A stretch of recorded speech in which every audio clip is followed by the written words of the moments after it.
ఇలాంటప్పుడు అనిపిస్తది మా ప్రిన్సిపల్ సార్ ఎంత మంచోళ్ళో అని. సో, మా కాలేజ్ స్టూడెంట్స్‌ని అయితే కొంతమంది సెలెక్ట్ చేసి ఏయూ కన్వెన్షన్ హాల్‌కి అయితే పంపించారు. సో, 2 ఆటోల్లో మేమెళ్ళాం. మాతో పాటు ఒక మ్యామ్ కూడా వచ్చారనమాట. సో, ఇంక మేమే ఫస్ట్ ఎళ్ళాము. 9కి ప్రోగ్రామ్ అంటే మేము 8:50కి అలా స్టార్ట్ అయిపోయి వెళ్ళిపోయాము.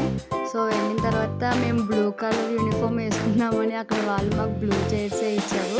సో, మిగతా వాళ్ళందరూ ఇంక టైం అవుతుందని మెల్లిమెల్లిగా వస్తున్నారు. సో, అక్కడ ఏయూ అనేది ఎలా స్టార్ట్ అయిందో, ఎవరెవరు స్టార్ట్ చేశారని చెప్పి అయితే కొంచెం స్క్రీన్ అది వేశారు.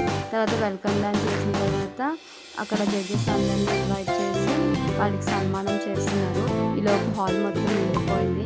ఇంక అయిపోయిన తర్వాత ఎందుకులే అని అలా ఎదురుగా కూర్చుని అందరం బీచ్‌లోకి వెళ్ళి కొంచెం సేపు అయితే బీచ్‌ని ఎంజాయ్ చేసాము. సో, ఇంక అలా అందరికీ వీడియోస్ తీస్తూ మా మ్యామ్ కూడా ఇంక పర్మిషన్ ఇచ్చేసారు కదా అని ఫొటోస్, వీడియోస్ అన్నీ